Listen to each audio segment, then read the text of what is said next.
Hello and welcome. My name is Shannon Kemp, and I'm the Chief Digital Manager of Dataversity.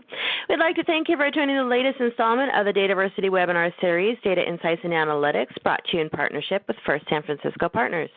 Today, Kelly O'Neill and John Ladley will discuss big data as a gateway to knowledge management. Just a couple of points to get us started. Due to the large number of people that attend these sessions, you will be muted during the webinar. To open the familiar chat and Q&A panels, just go to the bottom middle to find those icons. And the Q&A can be found by clicking the icon that looks like three little dots. For questions, we will be collecting them via the Q&A in the bottom right-hand corner of your screen, or if you like to tweet, we encourage you to share highlights or questions via Twitter using hashtag DI&Analytics. If you'd like to chat with us or with each other, we certainly encourage you to do so. Again, just click the chat icon in the bottom middle of your screen for that feature. And as always, we will send a follow-up email within 2 business days containing links to the slides, the recording of this session, and additional information requested throughout the webinar. Now let me introduce to you our series speakers, Kelly O'Neill and John Ladley. John is a business technology thought leader and recognized enterprise information management authority. His 30 years of experience include planning, project management, implementing information systems, and improving IT functions. John writes and speaks on a variety of topics and enjoys sharing his expertise on strategic planning, data governance, and practical technology applications that solve business problems. Kelly is the founder and CEO of First San Francisco Partners, an information management consulting firm. She is a veteran industry leader, speaker, author, and trainer. Kelly is passionate about helping companies leverage the value of data, empowering them to derive insights that inform decision-making and improve results. And with that, I will turn it over to Kelly and John to get today's webinar started. Hello and welcome. Hello. Hello. Good morning, good afternoon, good evening.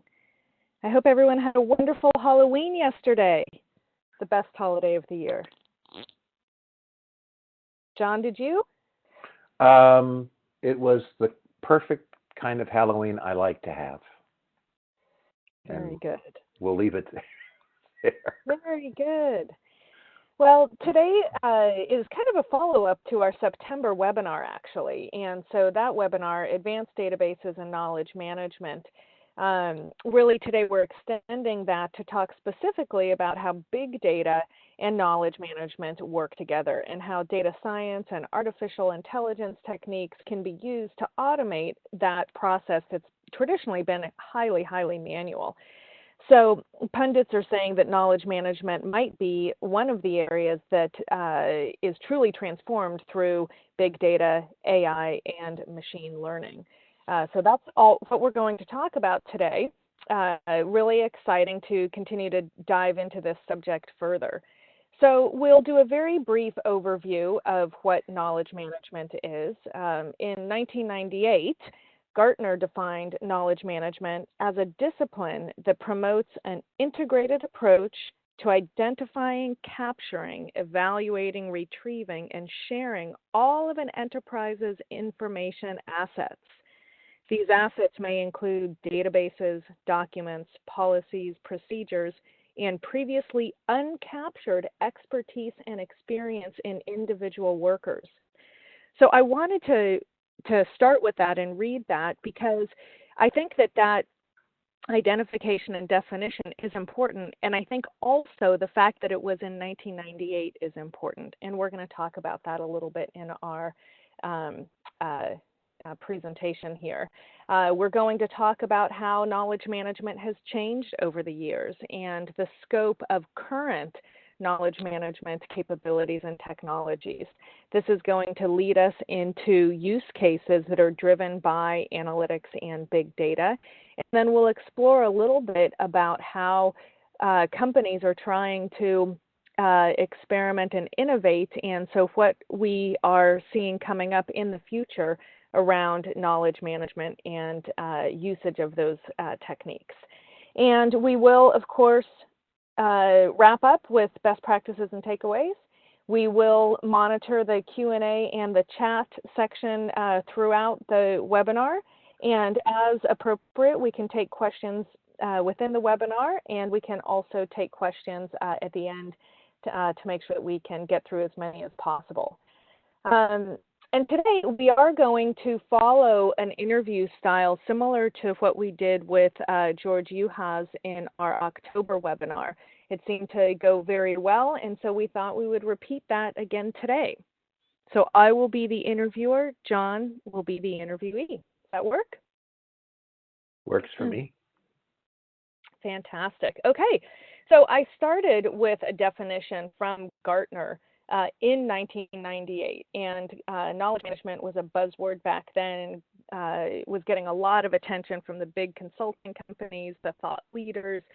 You know, we see Davenport and Prusak on the slide here. So maybe give us a little bit of background on what was happening in the 90s and, you know, the early knots, I should say, and why knowledge management was really a buzzword then and was getting a lot of attention. Yeah, well, it was kind of an offshoot of understanding the upcoming capabilities of large amounts of data, and the data warehouse movement was in full force. In fact, was getting ready for an upheaval to a second generation. And Ikuro Nonaka, that's the name down there, had written a bunch of seminal works about organizational learning and organizations being able to learn and matching up strategy and what you know to what you want to accomplish. Larry Davenport took that, kind of wrote the seminal business version of that work, and it was all around what don't we know, what should we know, we need to capture it. The drivers behind that were very legitimate. We were starting to see that data volumes were going to become overwhelming. The first books about how do you deal with lots and lots of data were coming out at this time. There was also this understanding that 80% of the content that we talked about in any organization we hadn't addressed at all during the data warehouse movement because it was unstructured. And so that was starting to be kicked around. There was a very deep concern, which has been delayed, but I think is relevant, that a lot of as the boomers retire, a lot of expertise is walking out the door. It's been delayed because they've all been hired. They all leave on Friday and they come back in Monday as a consultant. But that is sooner or later that will come home to roost. And then the big I guess the big brass ring is reusing what you know. Don't try to repeat lessons. Don't climb the same learning curves over and over and over again. So that's where it was all coming from. It was also considered for a little while the next big thing because a lot of money was made off of data warehouse and BI. Now the next thing, we have data, then we got information. So obviously the next thing after information is knowledge, and that's going to be a really, really big market as well. So a lot of people paid a lot of attention to this in the late 90s. And that's kind of where it became a relatively common word.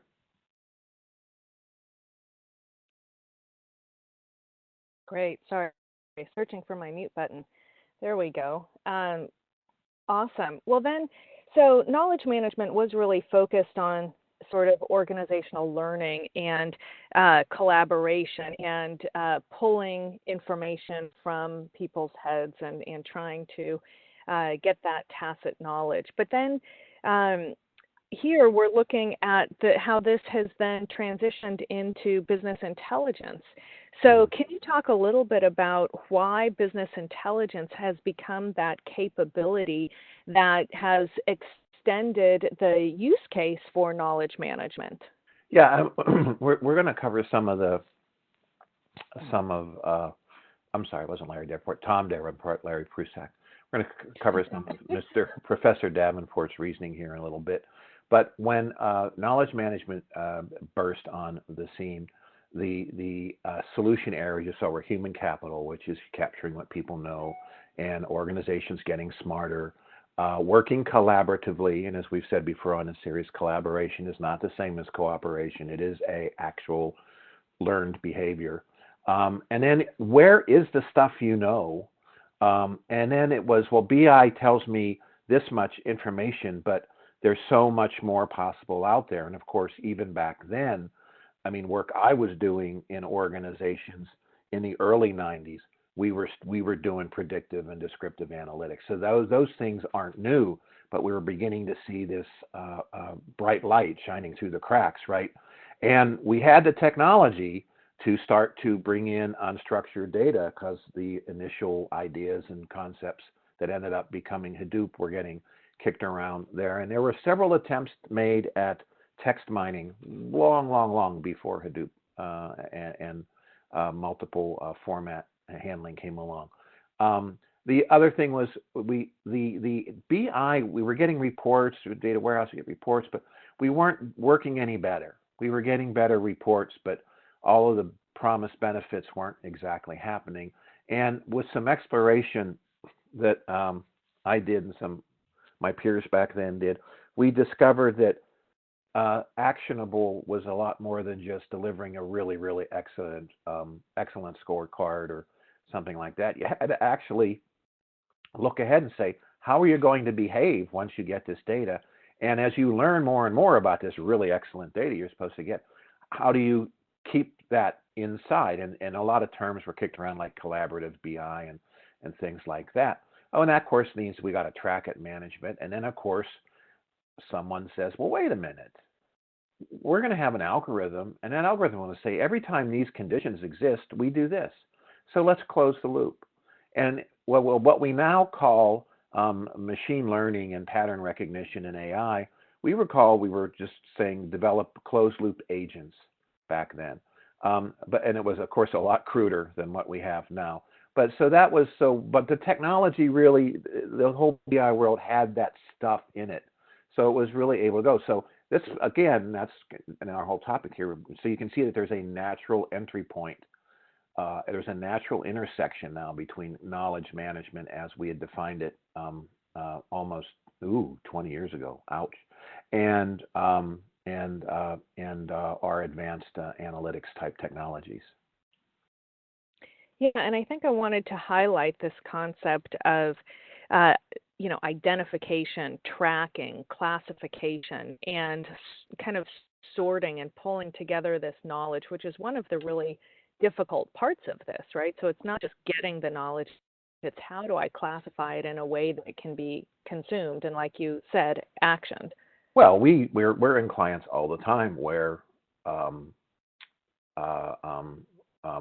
big part of data governance that's implemented is not doing duplicate reports and duplicate scorecards and duplicating tables and stuff like that. Well, that's because we don't know what we have. And short of some brute force process or procedure, some extension of what we do in the world of BI gives us technologies that we can now track what we've done and let people access that landscape of information assets. Great. And then if we look at, and we now start going into the future usage of where it's headed, the role of knowledge management was to create this ability or this capability for an organization to establish kind of situational awareness, right? So in the quote from you here, it's, all those brains at the end of the computer, this collective know-how. It's like it is this situational awareness of doing something within a context and making the right decisions. So how do you see metadata as a critical component of that?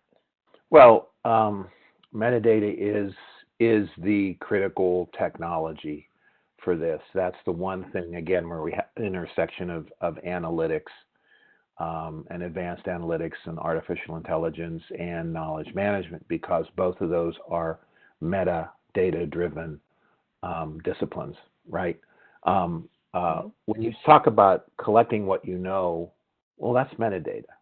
I mean, it's the old definition of metadata is just a card catalog, type thing, and where is it? The next part of that metadata is the term context, and this is where we had the lead in from our September event, right? Graph databases and being able to have almost an infinite number of relationships defined. But take those two powerful capabilities together. Now I have context. Now I can, in a crude way, start to overlay this tacit knowledge and relate how things are related. I'm sorry, that was a poor choice of words. Connect the dots and create the relationships that are embedded in people's minds. It's still not elegant, but we now have the ability to do that. That is all metadata driven. As important as the values are in the rows and the columns and the information buried in the documents and the web clicks is this information about your information now.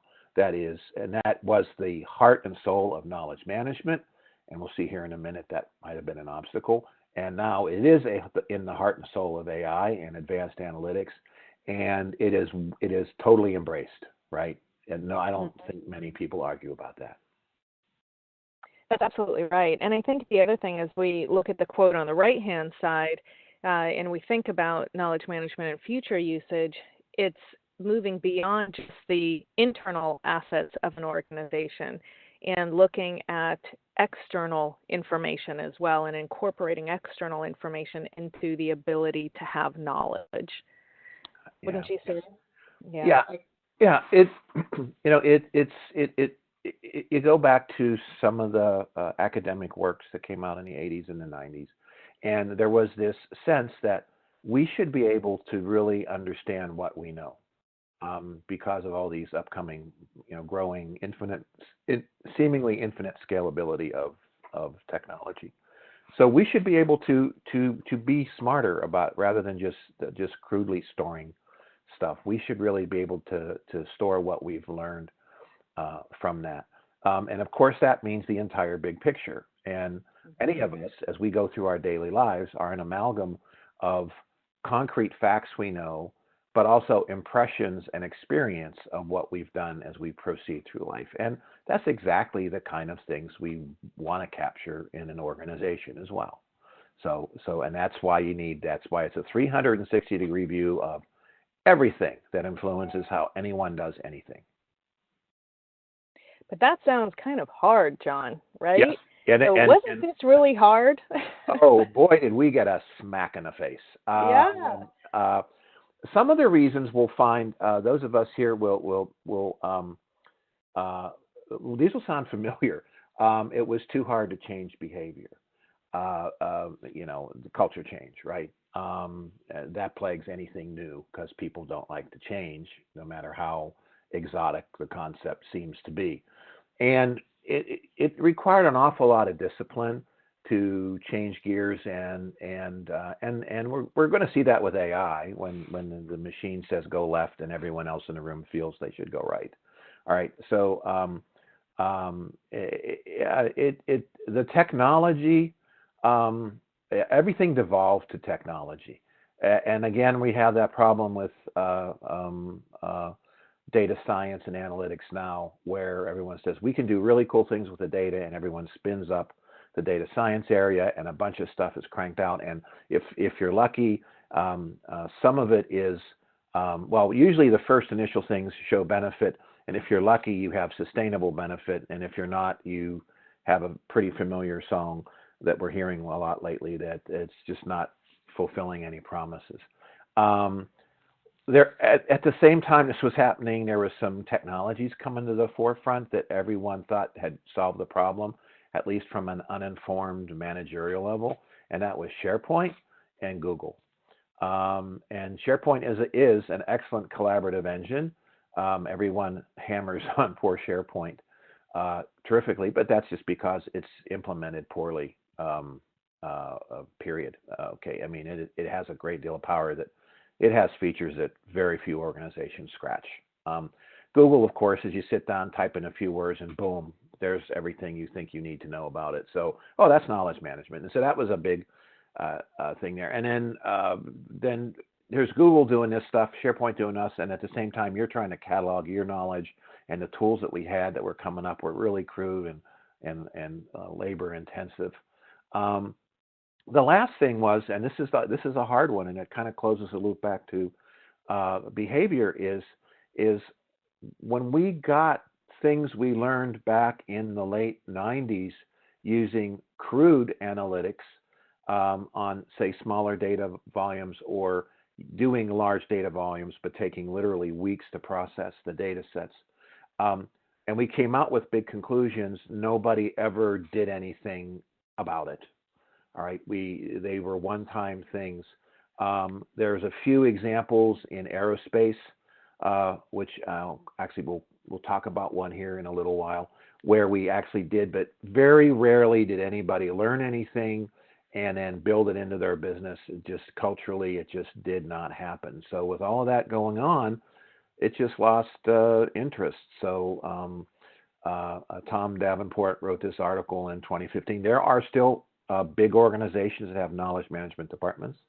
There is still associations out there. There are still knowledge management conferences. There are still a lot of people that believe in this, but it has changed considerably from the academic pursuit that it was, and has really realigned itself more along with the technology that can deliver some stuff that we can to start to talk about embedding in our organizations. And of course, that's the analytics and machine learning. So that's kind of how we ended up where we are now.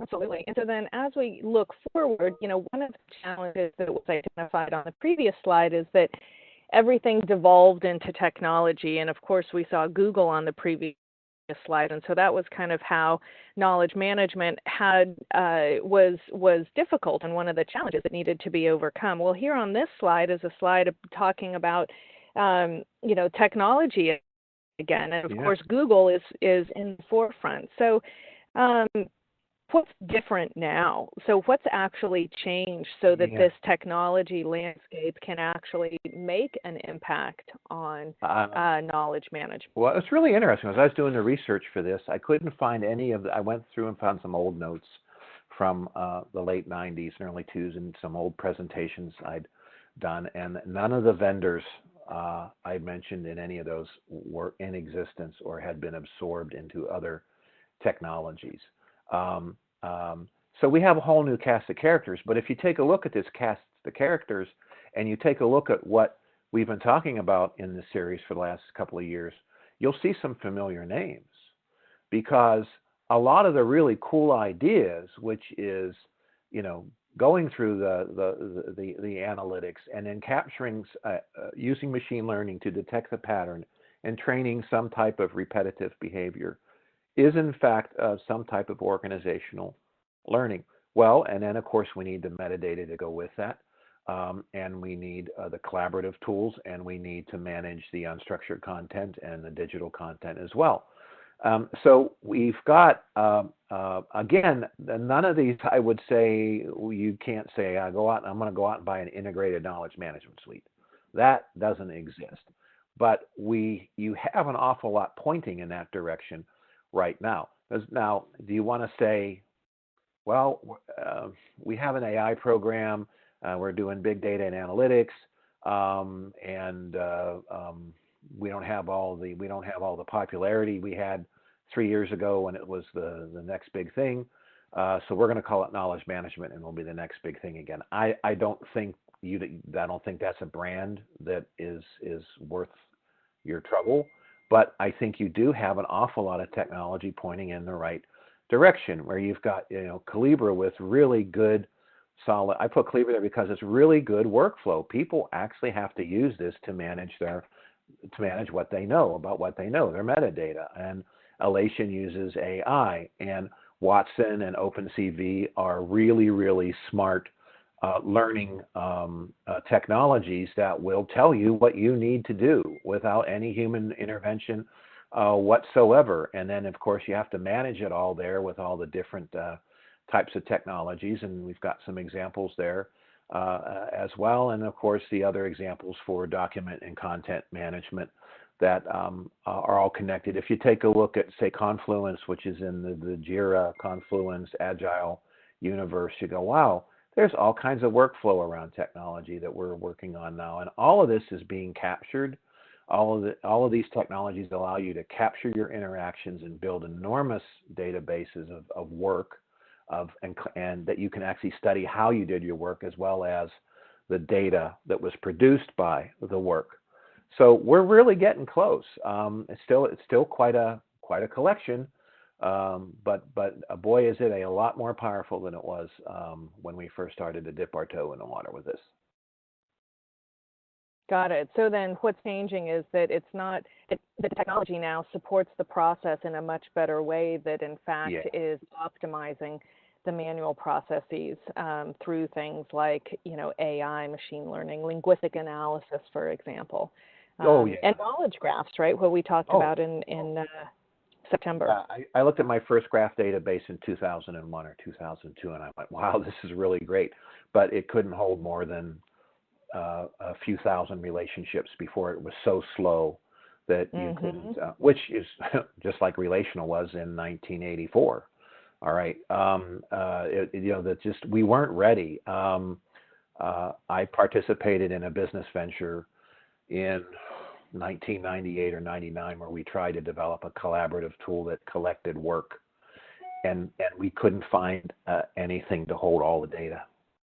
It was just overnight we overwhelmed ourselves with the amount of data we were there. We couldn't handle it. So our brains were 20 years ahead of our capabilities, but now the capabilities are there.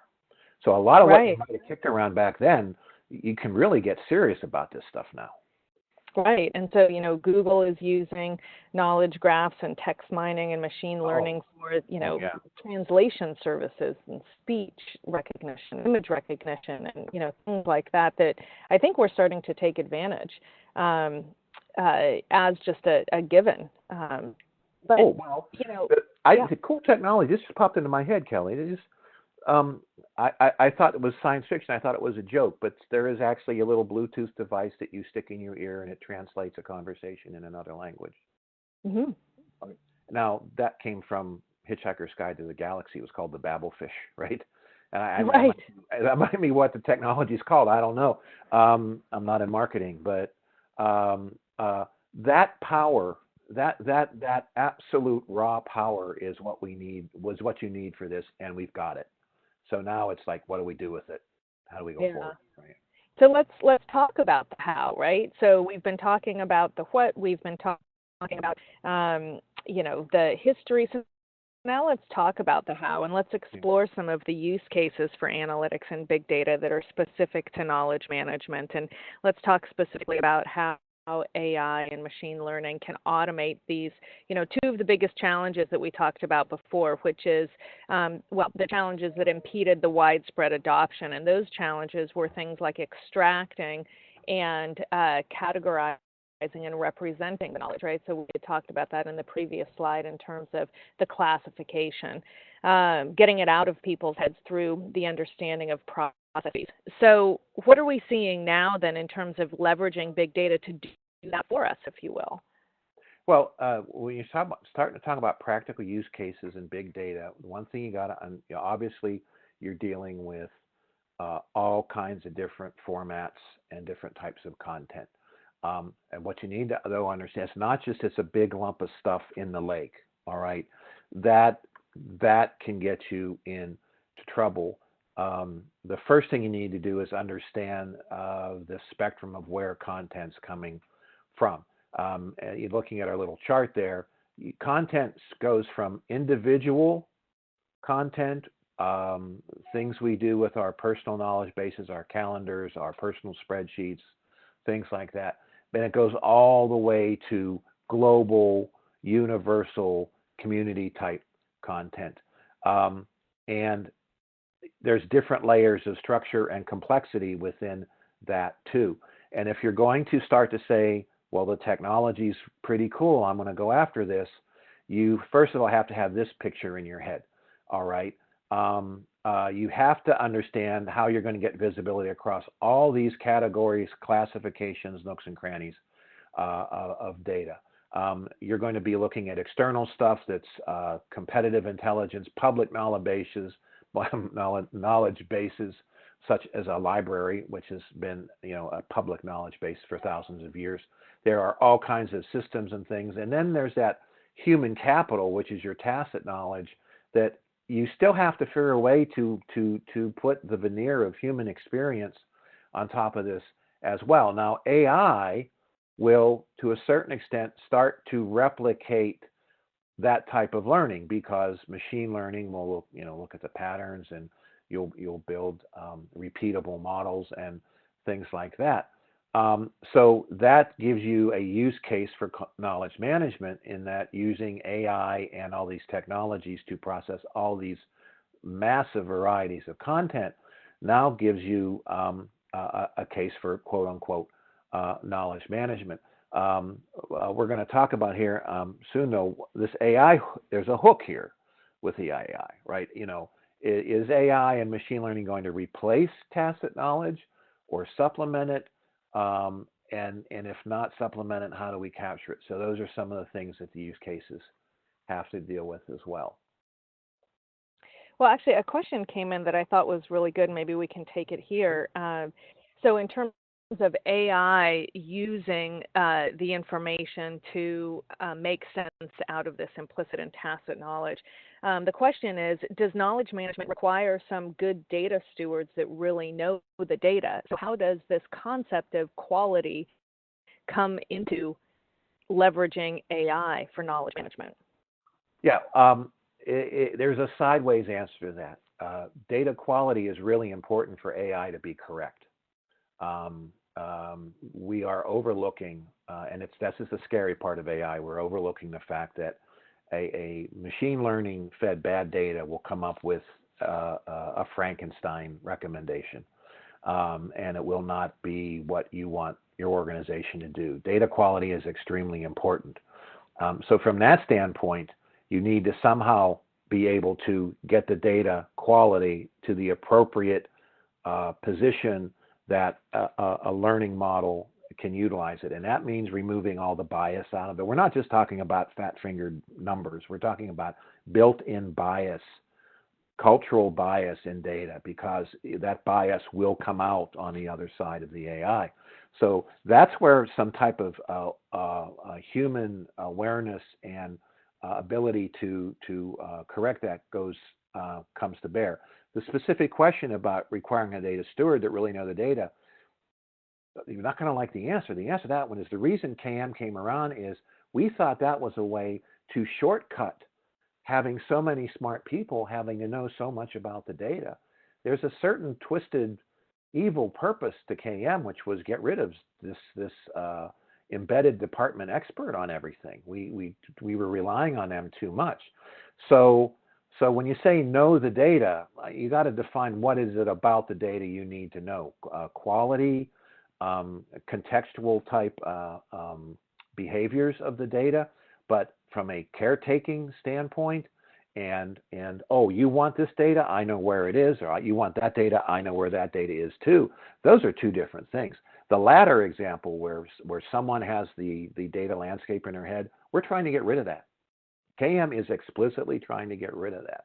But we still need what's in between people's ears, because someone knows that, well, on fourth quarter, that number is never really accurate because it's some end of the year issue or something like that. That's the stuff that we don't know. And that's for some type of expertise or subject matter experts important. Why I would call that a steward or not is up to debate, but that's how I answer that question. I could go on for that one. That's a good question. I could go for 2 hours. That'll be another webinar. Yeah. That's great. Yeah. And then there was also a comment on the previous slide to mention other technologies such as Alteryx. And I guess I should preface that previous slide to say that that's not meant to be comprehensive. It was meant to be representative, and to call out some of the names that we're seeing as leaders in each of the spaces. Alteryx, absolutely the leader within that space as well. So the idea was to just kind of pepper the technologies. Well, what we're trying to do is show the BI and analytics stuff, how it's pushing in. And there is KM, like Alteryx is a KM exclusive tool, but we didn't have time to get into that one. So that's a good comment, yes. Yeah, absolutely. And then as we look at, moving into these use cases, And today's knowledge extraction using, machine learning, linguistics analysis, it's actually becoming cheaper and, a more broadly used mechanism to capture some of that domain expertise that you were just talking about, to kind of capture the expert knowledge, departmental expert knowledge. But I think the other thing that comes up here is this sort of continuum and the fact that the data is generated on a regular basis too, so that you've got all of this data feeding into the potential for AI and machine learning on a regular basis versus something that's choppy in the past. Would you agree? Mm-hmm. Well, yeah. I mean, you've kind of got the hierarchy of needs here on the right. You've got to have a well-managed data supply chain, absolutely first and foremost for any use case for this. Then you apply the AI, and machine learning is a subset of AI. And when all of that happens, now you can start to talk about knowledge management, understanding and it kind of ties back to this question that was submitted here, that you need to take to heart what people know about that data. All right. It could be that there are data quality usefulness issues that aren't able to be detected by any type of model. There are data movement or contextual issues, like a seasonality example I mentioned, that affect the results. So you still need to apply what people already know. Maybe I'm being a stick in the mud on that, and there's some PhD in AI out there saying I'm going to eliminate people altogether. Fine and dandy, but right now, not a chance. Okay, just not a chance. So what's tacit? Where is that tacit knowledge, and where is it important? And then everything else still needs to be accessible, navigable, and contextual. You just can't spit out the result of a machine learning pattern recognition and say this is gospel and make it so. People need to be able to look at it, understand its effects, and understand the context that model was generated within. And if you behave yourself along all those ways, you are getting now up this ladder. You are getting into knowledge management, which is, that's pretty cool stuff. Right. So the idea of big data and data science has given us some tools to get us, a little bit further up that ladder, if you will, and we can leverage the ability to identify, classify information in an organized way via AI and machine learning, but applying the contextual analysis around it is still one of these more sort of human intervention requirements. So it's helping us along that chain. Okay, well, let's as we dive into this how, this is one of my favorite slides here. John, this is a great representation that you put together to show, really what does this look like and how does this fit into, a process and how do we go through this? So maybe, John, why don't you walk us through this, because I think that this is a really great way to make it real for the folks on the webinar here. Yeah, so you've got big data, and so that's the big disk symbol over there, and it has subsets within it. You've got structured data, which we call data, and content, which might be a digital media or a document or an email or something like that. And starting from the top and working our way down to the bottom, the beginning of this was you have your data, you do BI and reporting, you look at the report, you know what it means, the individual knows the context. From this, I get new information and new experiences, and that needs to go into the future knowledge base. I need to store an insight as to what happened in response to the information and enable the action. So I need to capture the work that happened as a result of this BI and report output. Those arrows going into knowledge base need to be, it's a new type, so I say it's new information. It's not what's on the report or the scorecard. It's a combination of what I've done with the report and recordings of the action I took. For example, if I have a workflow engine and I have a report, I say, hey, look at this number, and it goes to the workflow, and then someone else says, oh my, that's quite the number, and then the workflow, and that's always tracked and traced. Any massive help desk software is a perfect example of that type of metaphor. Now, we take the bottom thing. We have content, and very, very similar. We do analytics on the unstructured. It used to be called text mining or something like that. Now we just use analytics, and we have the same meaning and context. But because we've got already, the stuff is already going through an algorithm, I can actually tag it now because of the document it's in, I can actually get some sense of knowledge and learning from that. But I also will have this new information because someone's going to use the result of that text analysis or studying the web clicks or something and do something. And we've got to put that somewhere as well. Then, of course, in the middle is our new world of advanced analytics, or relatively new. Comes brand new insight. Wow, we didn't know this before, that every time that the sun comes up over here, this happens over there. All right, so I have new context and new information that I have to, and I use the word ascribe because that's the right word for it, the meaning and context of these new insights. And because they're algorithmic, I can tag them, and I can take the experience from the work we're doing with that, and I can load that into the knowledge base as well. So the ultimate output, the brass ring, is insight, and that can be accessed then through a knowledge map. And I have a very crude image of a knowledge map, and there was no intent for that to look like mouse's ears. I just noticed that, and I just didn't. There's no intent there at all. That's funny.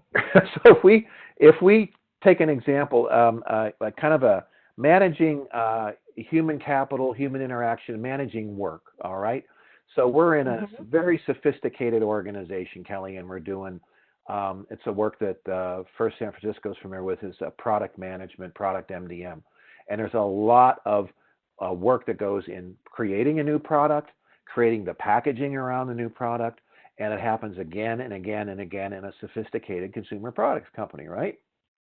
So, what often happens is they do a really great product launch, and then 2 years later they have another one, and guess what?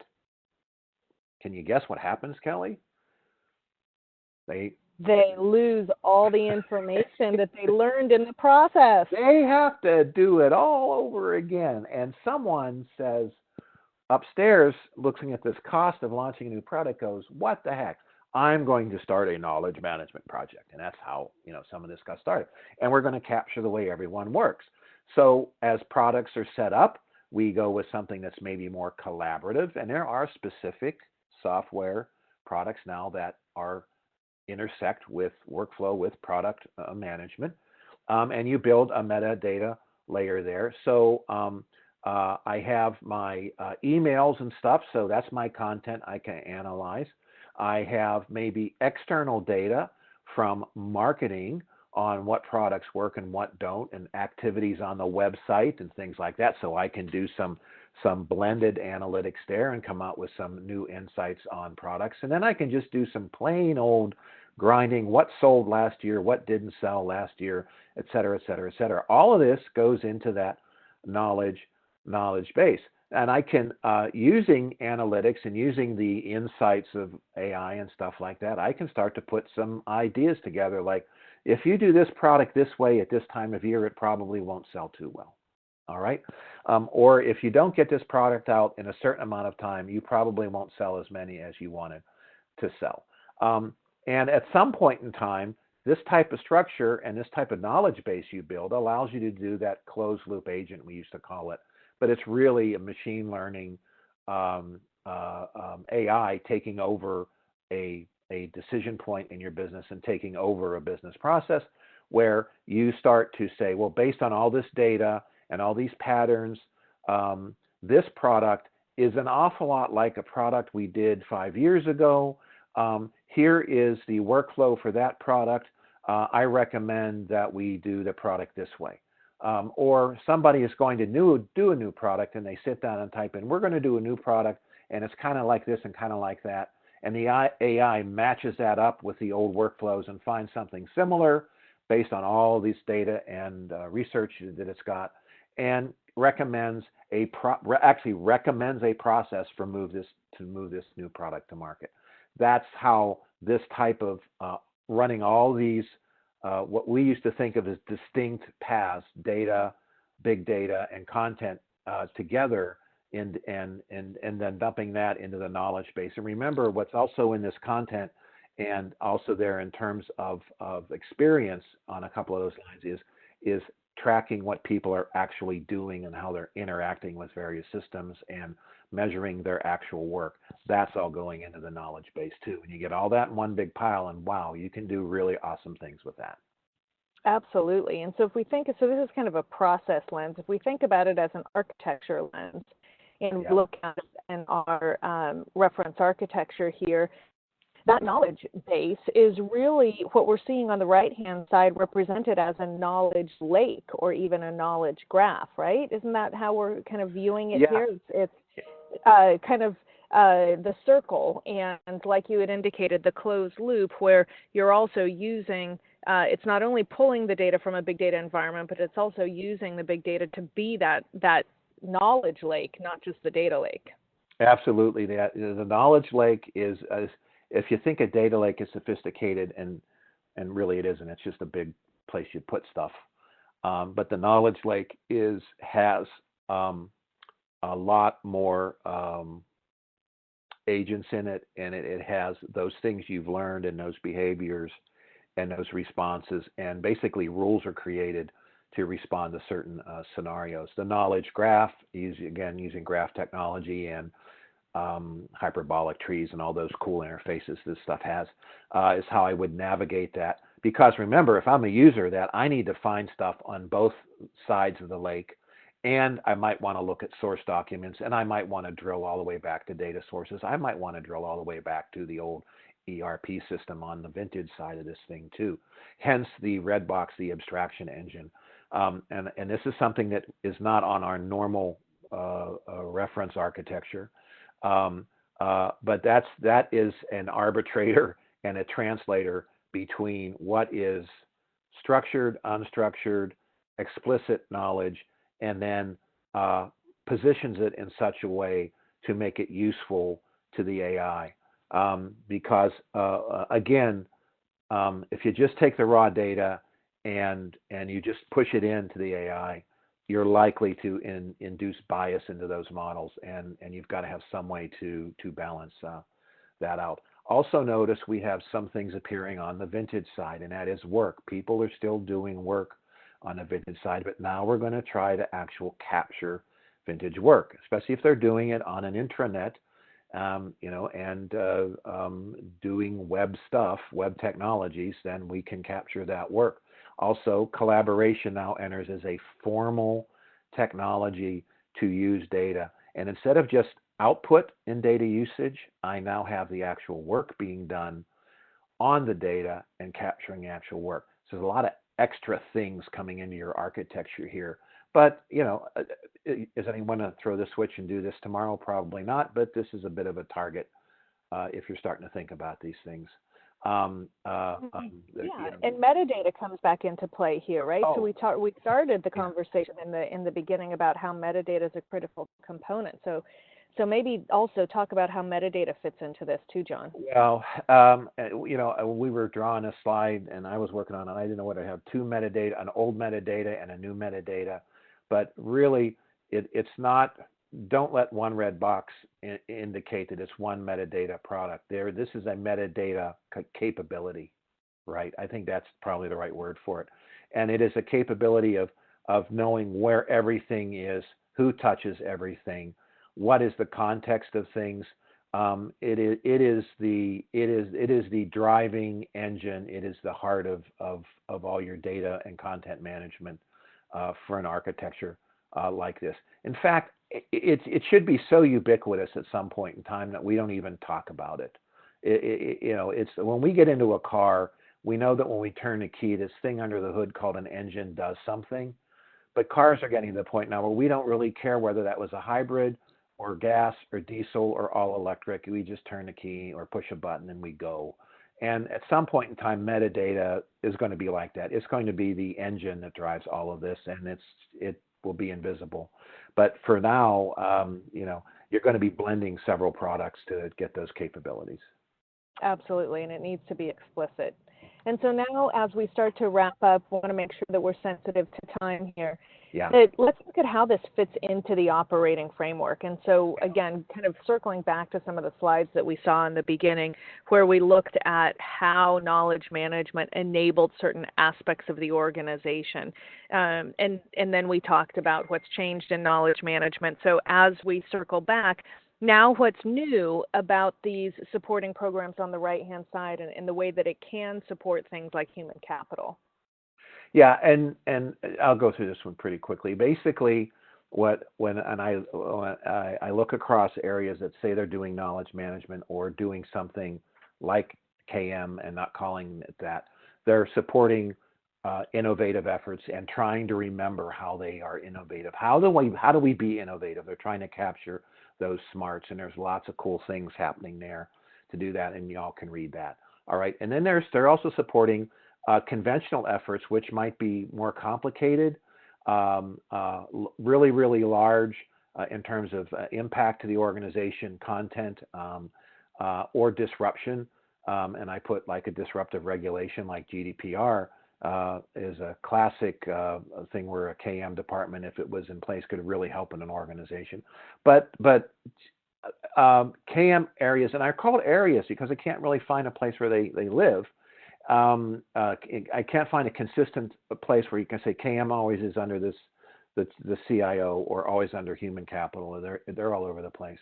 Is innovation projects basically offer a service to help you manage your large initiative, offer you a service for content management and content tagging, offer a service for searching for things, kind of an internal Google, or offer services for finding the expertise to help you with your project. We know what we know. We're going to let you find out where it is so you don't have to go find it yourself. And all this interacts with all these supporting programs on the right. You've got your basic enterprise architecture, data, process, and your capability architectures. And everyone can read all these other type of organizations. And the big one at the top is organization change. Again, if there was a question here that came through, I just comply about how, influencing behaviors. It killed KM, it kills governance, it kills MDM, it kills EIM. The culture, the soft issues are really important on that. And that's kind of that's a very abstract view of an operating framework. Okay, absolutely. So we're going to wrap up here and Yeah. just start to summarize that, ultimately this is about supporting organizational learning and the human capital development. We saw this slide back in September. Yep. But built onto this slide is the net new, right? And what's capable now based on the technologies that are available to do some of this very sophisticated analysis. And did you want to add anything to this slide? If not, we can go to our the question mark is, what do you do with what you've learned? That is the real cultural aspect. Until human beings become cyborgs, there's going to be something between somebody's ears that's really important. And how do you manage that? And that's key, and that's the $64 billion question. Exactly.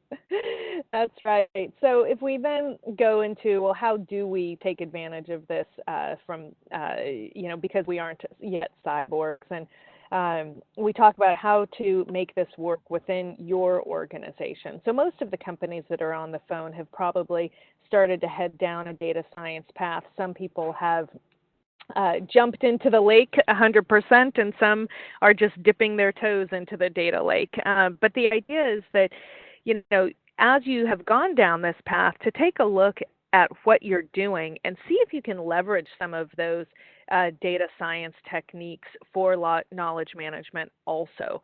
So for example, if you are doing linguistics analysis somewhere else in your data science organization, could that be applied to an internal process that generates knowledge? For example, this is being done in decision support systems, or trouble ticketing in IT systems. So can you apply linguistics analysis to support calls and therefore improve the self-service component of your IT help desk? What else are you seeing that's become practical from this perspective, John? Yeah, I mean, and there are some good examples that have been around for years. Anyone who watches television sees the little commercial where Watson is in the elevator and Watson says, "You got to fix the elevator because it's going to break in 2 days," right? That is mean time between failure analysis. It's been going on in complex aerospace and the military for decades. It is sophisticated statistical analysis. It's a lot of number crunching, but that's a classic example of learning from things and then adjusting behaviors in the organization and closing the loop, because you're telling someone to replace a perfectly good operational part, but it saves you a ton of money when you do that. So that's one really good example. You mentioned help desks, also healthcare, obviously, drug interactions, things like that. Those are things that are going now. So there are organizations that absolutely require knowledge management, whether they call it that or not. So, but anyone in any organization can find something to benefit. If you're talking data science and you're starting to whisper AI, you need to study this topic. Absolutely. And so just a reminder to get those questions in, and we're going to go to our final slide of our key takeaways. Yep. So essentially, and this is a theme that you always hear from John and I, is this pragmatism. And so leveraging big data and analytics and AI to create this pragmatic gateway to knowledge management. So leverage what you're already doing in your analysis process. Leverage the data that exists in the lake already and see if there's a way you can apply it internally to improve the understanding of processes and the efficiency of processes.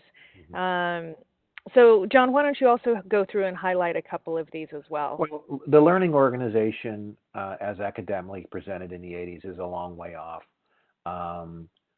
Luckily, I'm one of the folks that am worried about AI. HAL is a long way off. And if you're a young person and don't know who HAL is, just ask the old person next to you, next cubicle over. I think it's a long way off still, but it doesn't mean that AI isn't beneficial and useful right now. It is a tremendous supplement to what people know. It is a foil. So Bob over here in the corner says we got to go this way, but the model says we got to go this way. That is powerful in its own right, having those two options in front of you. So again, we're far away from knowledge management in a pure academic view, and not so much as a department or a program or a system. I view this now more of as a capability that the entire organization moves towards, the same way that in its ideal sense, data governance is a capability that should be embedded and go away as a separate type area. So those are some of the takeaways there. We got a couple more questions came in here. Kelly, why don't you read one? One just popped in, and we'll take a run at that one. Yeah, absolutely. And I think this is a really interesting question. So this one is, how do we represent knowledge? Yeah. Any standards or reference architecture? Yes, there is a standard. Maybe. Yeah, okay, go for it, John. It's called the Dublin Core. Aha. And people go, what's that? Have you ever been to a library? You see those numbers on the side of the books? That is a knowledge standard of how to categorize and find knowledge. It's called the Dewey Decimal System. And a lot of people don't know this, but the Dewey Decimal System is licensed proprietary intellectual property. And every library in the country pays for it. And it is the first knowledge management product. It goes back to the 19th century.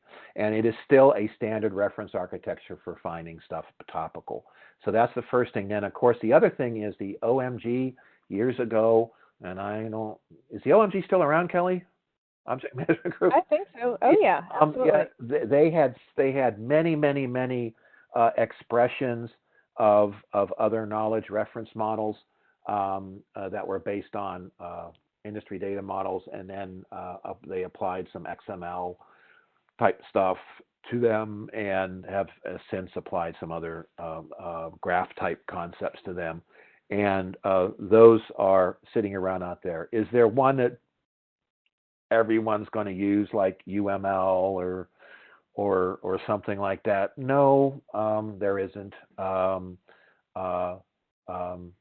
I suspect sometime in the next, I'd say, well, we have a trends talk next month, and one of the trends we're going to talk about is what this might look like in a year or two.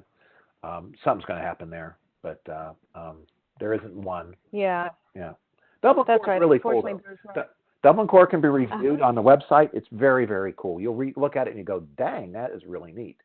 It's very, very cool. Yeah. So we've provided a reference architecture on how some of these repositories, if you will, could fit together.